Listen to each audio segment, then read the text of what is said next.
আসসালামু আলাইকুম। আপনারা সবাই জানেন আলম হাসানের 5 নাম্বার বউ, তার প্রথম স্বামী আমি। আমার নাম মোহাম্মদ লাবিব হোসেন। তো আমাকে একটা চিঠি দেয়। আমি ঠিক নেই, সবসময় মনে হয় মৃত্যু আমার দরজায় দাঁড়িয়ে কড়া নাড়ছে। আলম হাসানের পঞ্চম বউ তার কাছে যেভাবে চলে আসে তার বিস্তারিত ঘটনা সোশ্যাল মিডিয়ায় তুলে ধরে তার আগের স্বামী লাবিব। পঞ্চম বউ আগের স্বামীকে ছেড়ে আসার সময় বিশাল এক আবেগময় চিঠি লিখে তারপর চলে আসে। শেষ চিঠি 14/5/2026। প্রিয় লাবিব, আমার প্রেম, আমার ভালোবাসা পাখিরে, হয়তো একদিন আমি থাকবো না, কিন্তু আমার ভালোবাসা আপনার প্রতি গভীর ভাবে থেকে যাবে, যা পরকাল পর্যন্ত। আপনি আমার প্রথম প্রেম, প্রথম ভালোবাসা, ঠিক তেমনি আপনি আমার প্রথম ভালোবাসা হয়ে থাকবেন। পঞ্চম বউয়ের আগের স্বামী দাবি করে আমার সাথে 4 বছরের সংসার জীবন ছিল।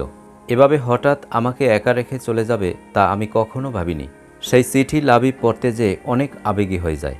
আমি ঠিক নেই, সবসময় মনে হয় মৃত্যু আমার দরজায় দাঁড়িয়ে কড়া নাড়ছে। সবসময় খেয়াল করি আমি আমার আগের মতো নেই, এই যে কোনো এক বিষাক্ত মায়া। লাবিব আরও বলে, আমার বউকে আমি অনেক ভালোবাসতাম। আমাদের মাঝে কখনো কোনোদিন ঝগড়া হয়নি। সুখে দুঃখে আমরা ভালোই ছিলাম।